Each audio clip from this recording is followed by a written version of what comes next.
study film. Like, fighters do not want to study film. I have my fighters, like, I invite them to my house. Like, I'm going to cook you, like, one of your diet meals, and we're going to sit down and watch your opponent. They're like, no, you do it. You look at it, and you come up with a plan. What are you afraid of? Yeah.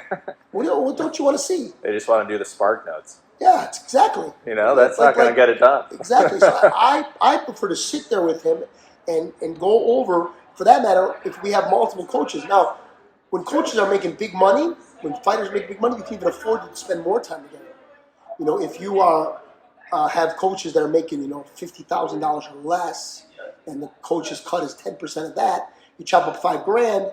Well, there's not a lot of the coaches can't give up 16 weeks of their life for a third of $5,000. I understand that. Yeah. But when they're making big money and they can afford to pay the guys, then take the extra time. When you're going to bring home a big check to your wife you can justify not being home for dinner because you're going to be studying film with your fighters. So I think that's what has to happen. Is all fighters, all coaches need to have more meeting time, more film time, and less at that level. I think it's a lot less about sweating and a lot more about thinking. Berlanga, like last night, so I'm watching the fight. Obviously, I'm kind of waiting for the knockout. We're so used to him getting those knockouts, 16 in a row he had. And then his last couple fights went the distance. Last night he went the distance again. And people are starting to question, who is this guy? Is he for real? There's a lot of talk around that. I obviously still think he's a great young fighter, but he's finding his identity in there. Do you think if you were coaching him, would you want him to lean more into the monster, or would you want to mold him more into a boxer? It seems like that's the divide there. Is what are you going to ride with? Do you want him to go in there like Tyson-like in the early rounds and just get right after guys and bring that excitement? Or are you saying we gotta help mold this guy for the future because he's got to have bigger opponents soon? I think that they have access to high-level sparring partners, and that's going to tell you. Roberto Duran used to knock out middleweights in the ring in practice with headgear and big gloves on. If he's doing that, if you're getting him in with guys that are at that high level, and when he's relaxed, he's cracking people and hurting them, well, then it's just a question of allowing him to be himself. If you're realizing, man, he really doesn't have that KO power like we thought, it was just the level of opponent that he had, then you got to try to really develop more tools. I think that sparring is just, priceless. And to get him in there with, they have access. I mean, at his level, a guy like Canelo would let him come, for example, would let him come and be in his camp. There's really high level guys that would let you have access to them, especially when he was like, I wouldn't wait until now. Now he's like on everybody's radar, and he could be a potential opponent, so maybe not. But when he was 14-0, when he was 13-0, they could have got him in with some big name guys and really see where his power is. And then you'll know, does he have real power, or is it he's sparking out these guys that are just no good? So, tell me about like the thudding power. Like even the other day, and for people who haven't been to the Fifth Street Gym on Saturdays, if you swing by around 11 a.m., like it's an amazing energy. You got people in here sparring. I'm over there working out, trying to get a sweat. We got people everywhere doing everything. You know what I mean? Not that I'm a star in this madness, but I just come for the energy. It's a madhouse. And people come from all over the world. And we have a new fighter, Hassan. I wish I could pronounce his African name, but he's from Tanzania. He's number 14 in the world at 154 pounds. And he is not very technical. Matter of fact, he's never been in a boxing ring other than his fights. He's never trained in a boxing ring until he came here. Yeah. So he's not very technical, but he's that's got great. rocks. Wait. So he never changed a boxing ring? He never trained in a boxing ring. He was trained in a volleyball court. Number 14 in the world. In his last fight, he beat like number 12 ranked guy in London or something? Correct. With no coach. My God. He went there with they sent him one plane ticket. He went there by himself. This guy's got rocks in both gloves. You said you feel it when he hits the mitts, right? I can feel his knuckles. But it's not a pop; it's a thud.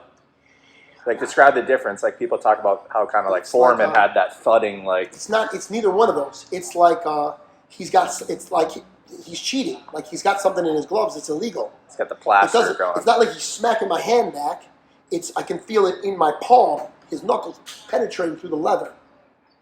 I held pads for, I was telling you last week, the English kid. He just beat Khan. Kell Brook. Kell Brook, who I love. He also punches every punch with his knuckles. I've been fortunate being here. We have people, world-class fighters come on a vacation. They're like, hey, coach, can you do me a favor, hold a couple rounds of mitts for me? And I actually hate mitts. I don't believe in mitts. That being said, the opportunity to hold for someone like Cal Brook or, a former world champion is really, I get an insight. Yeah. Literally, I'm inside their punches, seeing their speed, their power, their technique, their lack of telegraph. That's what all these big stars do more than everybody else. They don't telegraph. And when you don't see it, that's when it hurts. And Cal Brook, for example, does not telegraph when he throws punches. So if he's going to get you, it's going to hurt. What do you think is next for Kell Brook? Like, he just got past Amir Khan. That was a big rivalry fight that finally happened in the UK. I mean, I thought it was really cool, and I thought it would be a good send-off for both guys. Apparently, Khan's I'm not done, which is, that's another story. I wish he was done. No disrespect to Khan, but it's that time. Kell Brook, he's still rolling. And I think he looked tremendous in that fight. There's still fights out there for him. Do you throw him right back in the mix for those top 10, top 5 guys? I think if he's ready to make that kind of commitment, sometimes it's not about their skill, their talent, but are they really ready to do the camps the way they used to do when they were, when they were 25 and contending for the world title? Are they hungry like that? Yeah. They really feel like doing that for 8 weeks in a row, 2 or 3 workouts a day. Joe Louis said it's hard to get up and run when you're sleeping on silk sheets. I'm sure he lives a comfortable life. So does he feel like doing that? I don't know. Physically, he clearly shows. Khan is so fast. Speed and reaction are the first things to go. If he can handle Khan's speed, he can handle anybody's speed. So that's not the issue. Does he want to be that committed to a fight, to practicing day in and day out? I mean, what is he, 33 or something? He's older than that, okay, I think. Yeah, he's getting. So imagine, he's doing this since he's 13. So 30 years of day in and day out, the same 5 punches. Holy cow! You can't blame me. For us, for us sitting on the couches, we wish we were there in the main event, getting our hand raised more than anything in the world. But he's already done that. Yeah. So how many times can you get up and put your shoes on and go for that run? I don't know. If that doesn't bother him, he clearly can contend for a world title. Yeah, we'll see. There's been some amazing cards in the UK though, with Eddie Hearn. I think he's doing an awesome job with Matchroom. Last few weeks, there's been ridiculous, fight of the year with Mick Conlon and unbelievable. Now I'm blanking on the other guy. Unbelievable, but Lee Wood, Mick Conlon, Lee Wood. I mean, that was nuts. I've seen Eddie shadowbox or spar with. He posted something the other day. Clearly, he doesn't know the difference between a left hook and a fish hook. But he can promote. Yeah. His matchmakers, he can run a business. That guy's smart. They know what they're doing. They're giving fans fights that they want to see, not just famous names. Yeah. They're putting together fights of guys that are going to make a real fight out of it. And he knows the English fans that they want to see that more than they want to see titles and names and nonsense. They want to see people killing each other. And it's going to pay off. Yeah. His brand, the Matchroom brand will keep growing. The pressure's on, I think, officially, because people are starting to recognize the bullshit and be like, look, we don't want to see the odd sheet and see some guy who's a minus 3,000 favorite going into this fight. This is ridiculous. You see Eddie Hearn at the UFC event yesterday in London sitting next to Dana White. That event was on fire in the O2.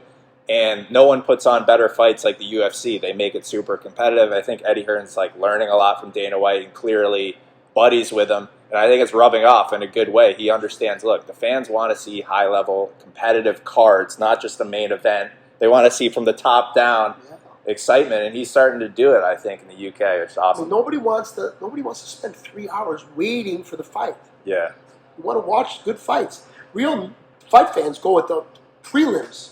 They don't want to see junk all the way until then. They want to enjoy the whole night of fights. And for the money that they charge, you should get that. That being said, for the money that's out there, now that we have, really with the internet, you could sell tickets some way, shape, or form to everybody in the world.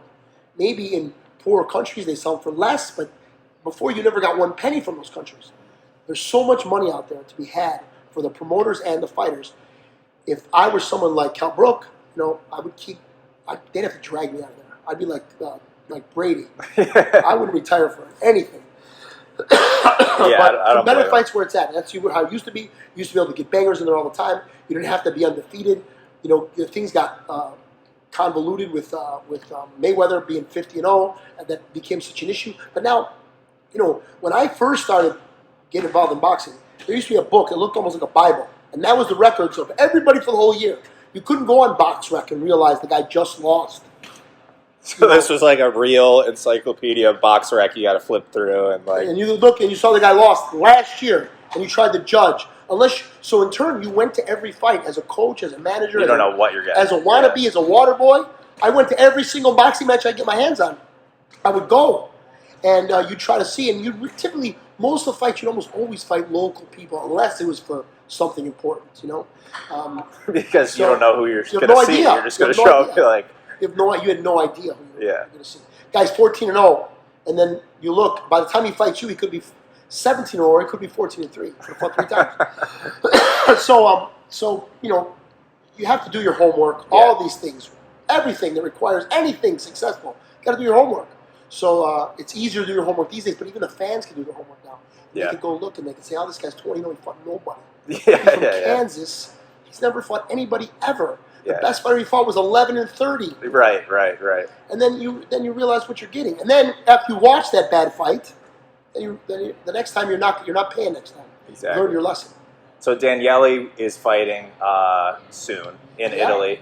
And Former that's WBA champion. There you go, and that's a Matchroom event, right? OPI and Matchroom co-promote. Help me understand, and the people like watching. This is my opinion, or what I think is happening. It's a changing of the guard, right? In terms of this is the face of Italian boxing. I think Daniele's already kind of there as a star in Europe.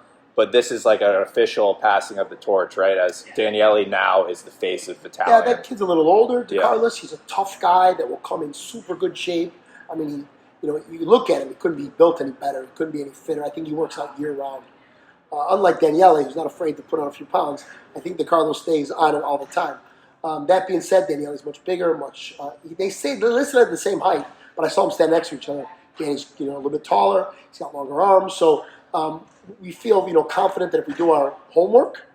I've been sick the last couple of days. You hear my voice. I've watched more DeCarlos than I've watched anything else for the last 3 days.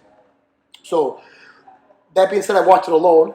Danny didn't want to sit with me, but I will prepare him as much as possible. Does he not like watching?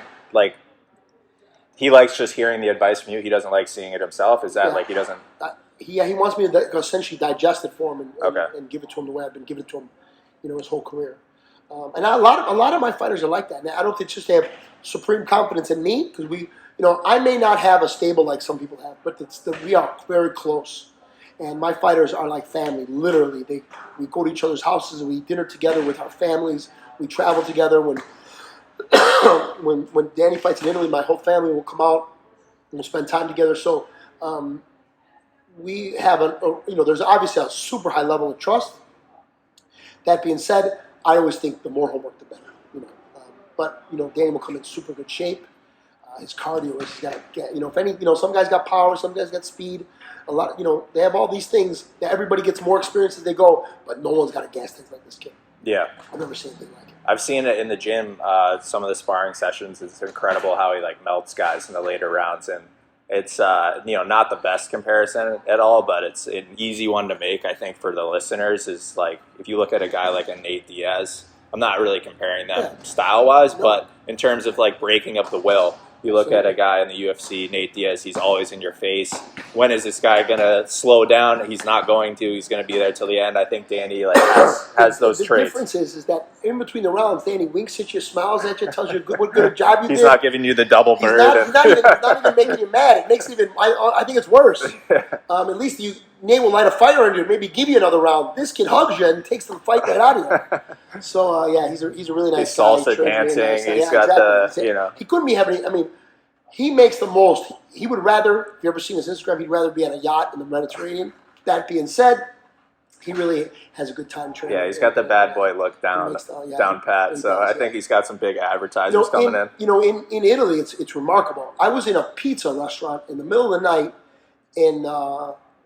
in Rome, which is it's like the difference between New York and Miami. It's far, and the chef goes, "Hey, Scardina." I go, no, coach. He goes, "Yeah, coach, the Scardina." I said, "Yeah," and I ate as much pizza as I could fit in my face for free. So he is quite a celebrity there. He just did a Christian Dior ad. Yeah, that's big time. They did only a couple international athletes. The only other boxer was what's his name from Canelo's camp.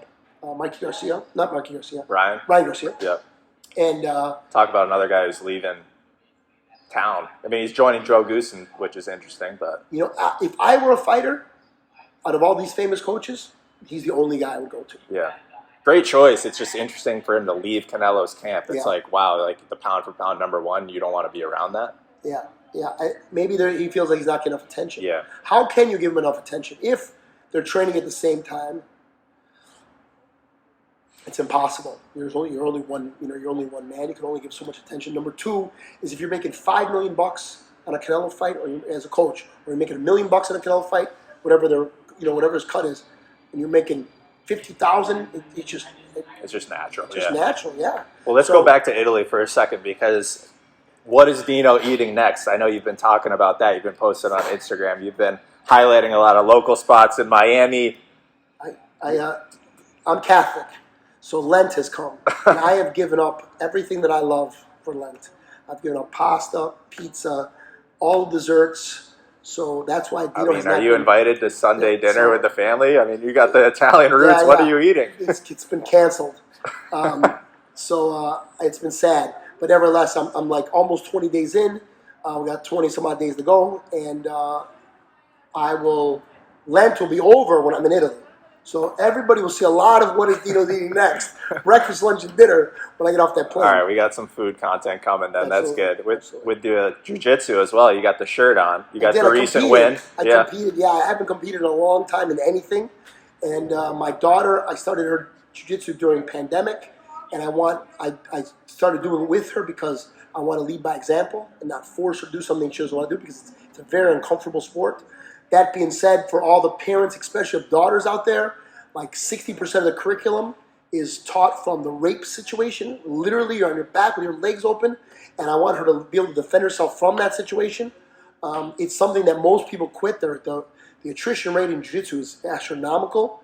So when she doesn't want to go, I say, come on, we're going. Also, I want her to be able to do it under pressure, which is the only simulation of pressure is competition. Not that I care if she ever wins a trophy or a medal. That not going to do anybody any good. But I want her to compete, to put pressure on her, for her to react in those circumstances. So in turn, I competed to be an example. Now, it's not a big accomplishment relative to what jiu-jitsu players are accomplishing out there. It's blue belt. It's men. There was nobody in my division. There was nobody in the 50-year-old division. I had to go down to the 40-year-old division, and it's ultra heavyweight. Well, that's impressive. You're going to the younger guys. Oh yeah, a little bit younger. They're no spring chickens, trust me. But it was really just to be an example for my daughter. I had a blast doing it. My coaches they treat me like I'm fighting for the heavyweight championship of the world. They're unbelievable. So attentive at fight sports. Cyborg was traveling, and before I even finished, I got to my phone. It was my first message was from Cyborg. This guy's like an 11-time world champion or more, and he's got better things to do than worry about an overweight old blue belt. But he was right on it. And, fight sports is an unbelievable place. And it's really good. Matter of fact, if things go well, there might be we might have a fight sports Miami Beach sooner or later. So keep your fingers crossed. They're a little exclusive there. That's it. So also you've been doing the Saturday morning workouts. You're doing some stuff outside now for people who are interested, right? A lot of people. The traffic's been out of control. Yeah, can't cross the bridge. Too many people moving down here. I'm one of them. Yeah, exactly. Too many New Yorkers. But anyway, so we have a problem with the traffic, so people can't come. So I'm trying to expose us to the downtown people over the bridge, Miami, the city proper, opposed to Miami Beach. And we have an outdoor facility that's a soccer field. We have outdoor bags. The weather at 9:45 in the morning is, even though it's hot during the day, it's very nice in the morning. And the fresh air, we have a live DJ. Energy's out of control. I have a microphone, so I'm screaming into the microphone, so it's twice as loud. And every bag has been filled. It's been great. So if you get a chance, you can go on my Instagram at Dino Fifth Street Gym, and you can see the address, and you can come by and check it out. Awesome. So everyone go check that out. I think let's close out with a little boxing talk, some of the highlights of the recent weeks and things to come as far as boxing news. So Tyson Fury, Dillian White, they were talking about that a little bit last night. They're filling out that Wembley Stadium, 90,000 plus. They're asking for more tickets. Tyson Fury is saying, it's my last fight. I'm done after this. I mean, I think he's just trying to sell some tickets there. Sure. But from a coach's perspective, a guy like Tyson Fury, he's got control of the world right now. the world is his oyster. He's fighting Dillian White, but you have those bigger fights looming. Usyk, Joshua. How do you keep a guy focused like that? I know Tyson Fury is a special guy, but how do you have him not look past the Dillian White? You got to just be with him. You got to be with him all the time, because you as the coach are what separates his life from the rest of his life. When he's with his family, when he's with his friends, they can essentially the conversation and the energy can go anywhere. When you're there, you just are on that topic like you're to the point where you're annoying. You're always like Dylan like this and Dylan like that and Dylan like this and Dylan like that, and you just stay on him. It's really just a matter of that. And you really, as a coach, you sacrifice a lot of time with your own family and your own friends and your own free time. Now, I'm sure he pays them super handsomely, so that's not the issue. But you just stay on their ass, because they're going to drift. They're going to wander. They're human, even though he's a special guy, I know. But he's got to think, he's got a million things to think about.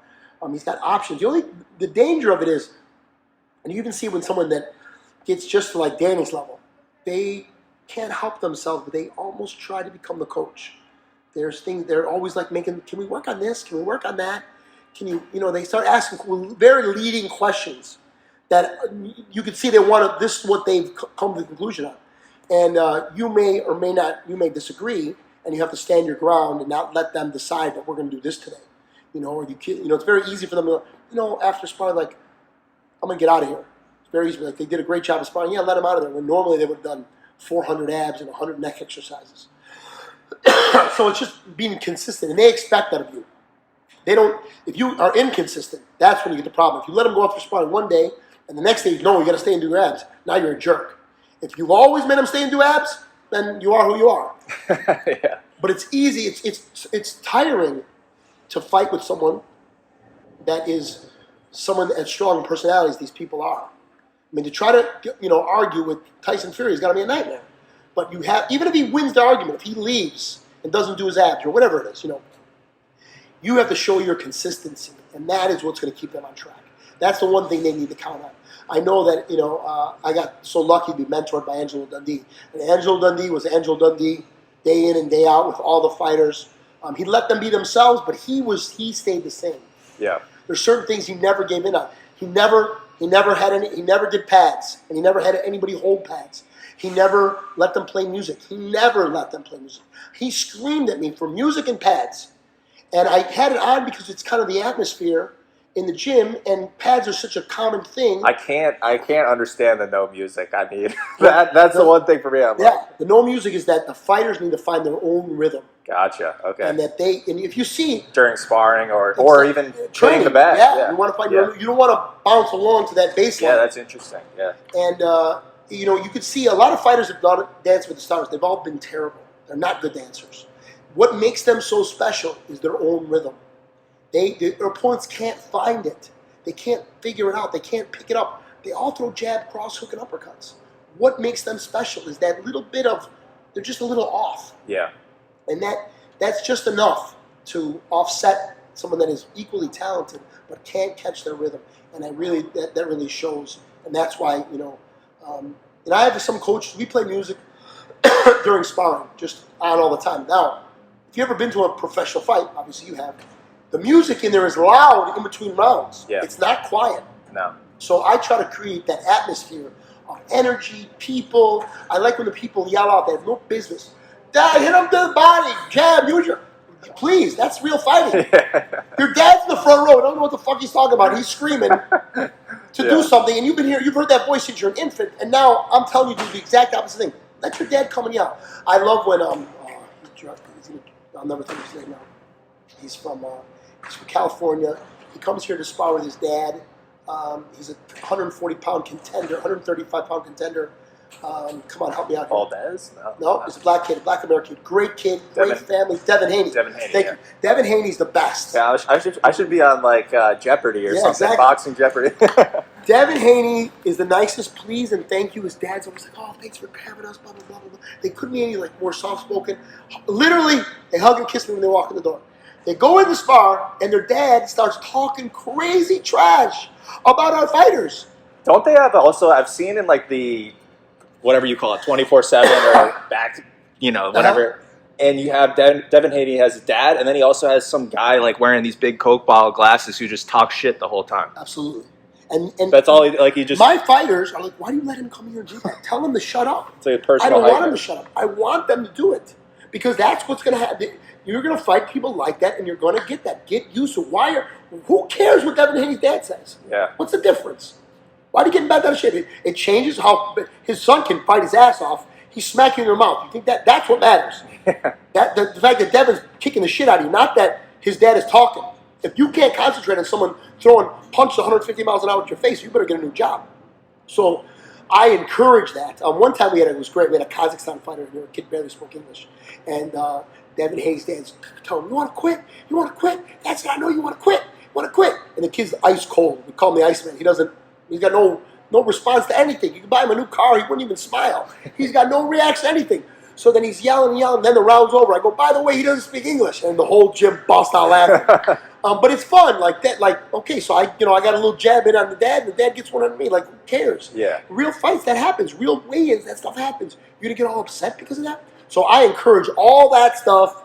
I want everyone to have a good time. I want everyone to I want Devin Haney and his team to be themselves, and I want us to be ourselves and act accordingly. Yep, it's like a live concert in here. 11 a.m. Saturdays, sparring, entertainment. You never know who's going to walk in, so it's an awesome. It's crazy. And there's another very unique thing to both Miami Beach and the Fifth Street Gym. It really is unique too. Like, I don't think people understand. Like, I didn't really get it either when I first showed up. I was like, wow, this place is a little different. Like, but there's boxing gyms, obviously all over the place, but a lot of them like have a very kind of serious, like hostile environment almost. Like, you walk in, you're like, oh, like I hope I don't get like punched in the face. This is, you walk in, you're saying hello to everyone. It's a very like fun atmosphere, and then you got the fighters in there going at it. Like, it's the fighters from what I know, fighters are. I mean, they're real men on so many levels, and real men love real women. And there's really hot women here all the time, and you can see it. I mean, I'm up there paying attention. When they're sparring and they see the girl that's taking a break from her jump rope to look over and watch them, they step on the gas every time. I promise you, every time. It's guaranteed. The other thing is they also, because of social media, people start filming. You get one of the girls to put her. I do it all the time. I have them pretend. I go pick up your camera and aim at the ring. All of a sudden, you see them. They try to kill each other. They'll do anything for a hot chick.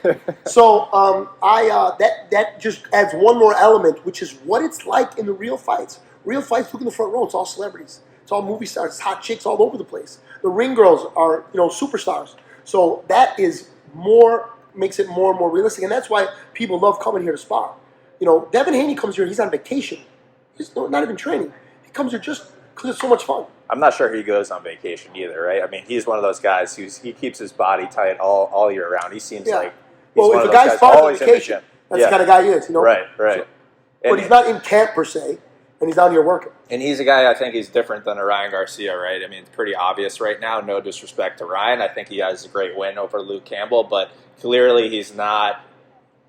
At least it seems like from what the outside. Maybe I'm wrong, and he's in the gym every day working his ass off, but it seems like he's a guy who's more in and out of the gym. He's doing celebrity type shit. And Devin Haney's, he's boxing. He's in there. Devin Haney's dad, a lot of these dads I think are goofs and they distract from the child. I think this guy's got it right. He's been exposing them to superstar coaches his whole life. He learns from everybody. They're very open-minded. He's got it right. He knows what he's doing. He's just smart. The dad's a really sharp guy, and he keeps his kids ahead of the game. Yeah, he should be fighting for the undisputed title soon, but like Loma and Kambosos supposed to fight. Obviously, Loma's in Ukraine. Like, who knows how that's going to play out? But do you think, like, I don't know, who's the guy in that division? Maybe you're a little biased towards Devin Haney, maybe not. But I mean, I like Devin a lot, But the other kid, the kid that just lost the belt, Teofimo is so big and strong. Yeah, I don't know if he can make that weight anymore. I know he might be going up. I think that would. Kambosos is such a hard worker. I think he caught the right guy on the right day. He may be the least talented of that group, but he's been here and he looks unbelievable in person. So it's he may be the least talented. It's not about being the best fighter. It's about being the best fighter on that night. Right. It's only that night. So Kambosos did it when it counted. That's all that matters.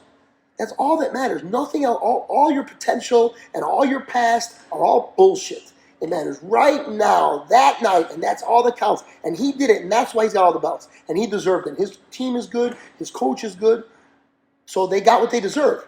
Everything. Because they earned it. So it just depends. And I think all these guys could be, anybody could beat any one of these guys on any given Sunday. Yeah. But who can do it when it counts remains to be seen. It immediately makes me go to Josh Taylor and Catterall, because Josh Taylor, when you talk about these guys, how deserving they are of having the titles and the money payout, Catterall got robbed. I mean, Josh Taylor did not win that fight. It was in his hometown, and he was not the guy on the night. Maybe he is the better fighter, but he was not the guy on the night. And then to get robbed like that, that's the biggest issue in boxing right now is the judges. And I think, people harp on it over and over again. How do we fix it? Maybe we get more judges, maybe live scoring. I know Coach Guy and I talked about open scoring. I think the WBC has done that in the past. We just did open scoring for the Noel Dever fight, McKinley. How'd you like it? And I liked it a lot, but when we won the first 4 rounds, we didn't get touched. I mean, not touched. And one of the judges had us 2-2. I was like, what is he, insane? Now, fortunately, the other had us 4-0, so it didn't matter. But I can't. You're still. It's not like you can tell. You could tell your fighter to do more, but what more could you have done? You don't want to have your fighter have to knock somebody out because there's bad scoring. That's not right. He was outboxing that guy, give him a lesson, making him miss and fall over himself. He shouldn't have to do anything more than that. But it is what it is, though, right? That's what I'm saying. So if you know what the score is, what's the difference? You got to knock him out.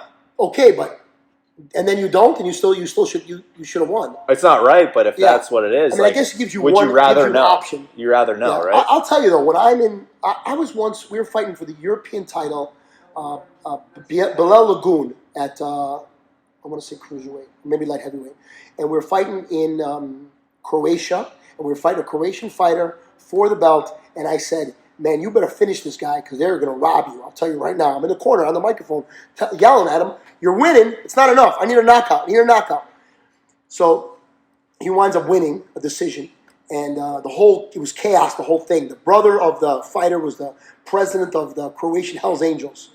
They set up the fight for 11 o'clock. We're supposed to go out. At 9 o'clock, they're banging on the door. Come on, let's go. Go.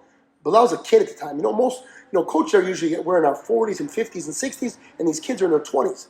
That's very stressful for them, which was the idea. I said, we're not going anywhere. I locked the door. We're not going anywhere. The president of the Hells Angels is banging on the door. You're next. I said, Bilal, relax. We're not going anywhere. I sat there quietly. I go, just relax. I didn't even answer. We finally go out there. They're screaming at us. We've been waiting the TV. Just lie. Just bullshit. Yeah. We get out there, and I'm saying, you're going to get robbed. I already, I feel like this is emotion. Set up against you. So he winds up really shutting the guy out, whooping his ass, but doesn't stop him. So later that night, I'm in the hotel lobby in these small. Did he get the win, or he got the win? Okay, I was like, and he shuts him out. He wins. Right. So all these towns. There's nowhere to go in these European towns at night. This is not Manhattan. There is nothing to do. So everybody winds up getting delivery and eating in the lobby and hanging out the lobby, the bar, even the bar closed. So the judge was from Poland, and he's like, "You're telling me." He's smoking a cigarette outside. He's like, "You're telling me he's knocked out? He won on every. I had him winning on every single round. What are you talking about? You could have got your fighter knocked out." So you see what I'm saying? I'm worried about getting robbed, so I want him to finish him, and we could have lost the fight because of that. Right. Now in turn, he wound up winning the last rounds super convincingly. Yeah. And I wasn't worried, and Bilal had a chin, so I wasn't worried about that. The guy was too tired. We were conditioned, so It wasn't just me thinking about the judges, but it really shouldn't affect the way it does. And it does. It affects the coaching. It affects the crowd. It affects everything. And it affects your career. You take that loss. The next thing you know, you're fighting. Instead of defending your belt for $1 million, you're fighting some upstart that thinks that he can get where you are for $40,000. The same camp, the same training, the same intensity, the same sparring for $40,000 instead of $1 million. Man, how could you do that to somebody? When they say robbery, they're literally taking money off your family's table. Yeah, that's the biggest thing with Catterall too. Like he just got robbed. Like everyone was pretty much unanimously like you won the fight. Okay, so now Josh Taylor's saying I'm probably going to go up and wait. So he's going to vacate those belts, go up. Who's to say Catterall's going to get a shot at those belts now? Because he's not really a star. He's not that big of a name. Like not, Well, the sanctioning bodies. he could be like just boxed out now. The sanctioning body should make him the contender. Yeah. I mean, it's obvious. I mean, they're allowed to do that, but they don't. They don't make those moves. They don't do what's right all the time. Sometimes they do, and sometimes there's a lot like. We want to fight for the cruiserweight belt. Canelo might fight for the cruiserweight belt. What do we get? There's millions and millions of dollars at stake. We could yell at them. I could send a letter to the WBC. What's that having? That doesn't put food on anybody's table. So we're going to wait. We have no choice to wait for Canelo and see what he's going to do. And that's within the WBC, correct? Correct, yeah. And maybe it'd be interesting to explain like why you couldn't go outside of the WBC. Like, do they just have full control over? No, absolutely not. There's no control at all. Because you say we're fighting for the title, but why not the WBO? Because we're not rated that high. Okay. Because we fought for a stepping stone title in the WBC and got a great opportunity through Global Legion and the WBC to fight for that title to move up in the rankings. He was already high in the rankings already. He got moved up. Now he fought for the silver belt, and he's there. So now that is the shortest road. If he were to fight for one of those other sanctioned bodies, he'd have to fight another fight like this to then get the title fight. And maybe another network or whatever. I mean, the last one was on Probellum too, which is Lou DiBella's involved with. We're signed with Probellum now. Yeah. Noel's with Probellum. So they're going to make the moves. Then we can just hurry up and wait. I mean, he banged his hand up a little bit. The glove situation, people that are sitting at home have no idea. We brought gloves from, what's the Canadian company? Come on, Jeopardy. French-Canadian company. I'm not going to get this one. I only got like 4 core gloves. Winning, Grant, Everlast. It's the other famous one. Everyone, Rival. Rival, okay. See, I get the points. There you go. So Rival, we bring Rival gloves for us and for the opponent. The Commission of Latvia, who's not a player in boxing, decides the gloves are too hard. So they give us new gloves. They go to the store. Like Dick's Sporting Goods. Latvia, imagine. They go to the store and they buy 2 pairs of Rival gloves. 16-ounce fight gloves. There's nothing illegal about them. But they were so small, I had to wrap Noel's hands half the wrap as I normally put on to fit his big hand in the glove. In turn, he wanted to hurt his knuckle because he had half the padding. They just happen to be small, like all gloves still are 16 ounce, but yeah, it's different. I used to have a fighter named Fresno Kendo. We fought Evander Holyfield for the world title, or for a stepping stone title that would have qualified for the world title. And we were fighting at the Alamo Dome, big press conference. They give us the gloves on stage. Fres wears extra large Everlast. That's what he wears. He's got giant hands. He could palm a basketball. That's how big his hands are. Mm-hmm. They gave us large. I'm on the stage like we've never been to a boxing match, trying to get the gloves in. With no wraps on them, we couldn't get them in. Wow, yeah. So there's so many details. Could that benefit you ever? Then it's like a freaking rock in there, right? Not if you break your hand. No, yeah. So but you think it'd be piercing through the leather? There's a reason why fighters wrap. Yeah. Because there's so many punches. Yeah. If it's a street fight, you're going to throw one crack.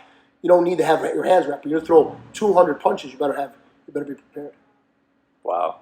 Well, Lou DiBella, you can't be bummed about that, right? Being involved with Lou DiBella and Probellum, they just brought him in. Yeah, I think that the more, I think in boxing, the more heads, the better. I don't think that too many chefs will explode. No. I think it's the opposite. I think that it comes down to as many connections as possible. I just think he's one of the more creative guys in the space. I mean, like we've talked about Eddie Hearn, and I think he's awesome. But Lou DiBella, as like an older face in boxing, is one of the more creative guys because he helped create a lot of different segments and features on HBO that did really well. Like what is it called? Night of Boxing, whatever the series was called. Yeah. I'm blanking on it. Was awesome, and he's probably going to be looking to do that with Probellum. He's done it all, so he'll have access. Plus, he's a Harvard graduate. He's got a lot of connections. He was in TV. In the end, it comes down to your connections, and he's got them. So I think it's going to be very, especially on the American side. The rest of Probellum has being locked up. I think that they'll get a lot of good things done. But again, we're in this odd. We just happen to be caught in this Canelo thing, and Canelo ain't going to fight us. That's for sure. Well, there you have it. We got Noel McCallion, another belt, and he's going to be fighting again soon on Pro Bellum with Lou DiBella, which is exciting. We got Daniele up there. If you can see it on camera, he's fighting again soon in Milan. Awesome. May 13th, he's fighting DeCarlos. There you go. That'll be on Matchroom and on The Zone. There you go. So everyone go check that out. Everyone go to YouTube, hit subscribe at The Pod Matrix. Follow me on Instagram at Brooklyn Boxing Podcast. Dino, where can they see this food content that's coming very soon? I know Lent is around the corner. Lent is almost over. At Dino Fifth Street Gym, both on Instagram and on YouTube, you can get all of the content, boxing tips, lunch tips, dinner tips, all kind of tips. Thank you, man. Appreciate it. The Pod Matrix.